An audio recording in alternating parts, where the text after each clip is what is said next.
So one of the things we'll sometimes have to troubleshoot when we're managing a messaging system like Exchange for Office 365 is missing messages or mail flow issues. Is mail getting where it needs to go? Is it not getting where it needs to go? What happened? I was expecting this email. Where did it go? So we'll find that under mail flow. So we're going to select on mail flow here and then choose message trace. And this is great for troubleshooting. What this does is this allows us to search logs of messages and see if we can figure out what happened to specific messages that may or may not have come in or disappeared or whatever.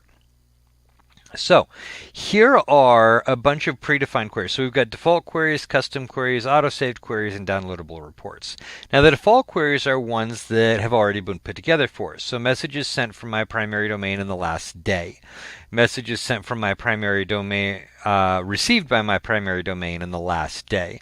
And you'll see here it's a summary report, what the time frame was, and then sender, recipient, so on and so forth.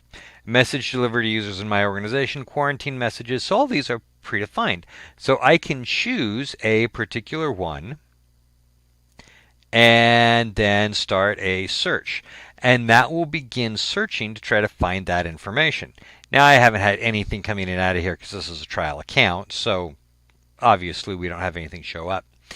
Can also come up here and start a trace, and this will give me a new trace. So I can select senders, recipients, what the time frame is, and then what kind of report type I want. Do I want a summary report, which will give me instant online access, an enhanced summary report, which I can only download as a CSV file, or an extended report, which again I can only download as a CSV file. And if I hover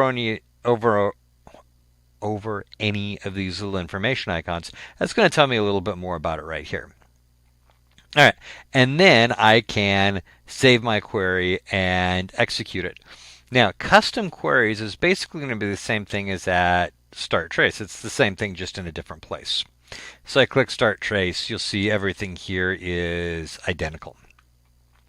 Now, if I choose something that's going to require a downloadable CSV report, then what will happen is it's not going to show up for me the same way, when I ran this particular trace, it took me to the results right away.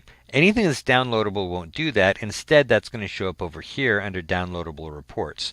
And here's where I'd see all of my CSV files. So we're now available for me to download. And then I can open it up in Excel or something like that and start going through all the information and trying to troubleshoot where my mail went or what might have happened with it. So that's how we use message tracing in Exchange. It's pretty straightforward. Microsoft has given us a bunch of stuff to work with. The challenge here is not going to be getting the reports. The challenge is frequently going to be going through the reports and trying to find the information that we need. But on the plus side, if we download it as a CSV file, we can open it up in Excel, and we can start trying to search through it that way. We can use some of the Excel tools to filter and sort and whatever. We can also import it into Access if we're more comfortable with Access, or even into an SQL server if we're comfortable with that. And then we can run queries against that data that's contained inside that CSV file. And so that's going to make it a little easier rather than just scrolling and scrolling and scrolling and scrolling and trying to find the information that we need. So that is troubleshooting mail flow using the message trace tool in Office 365.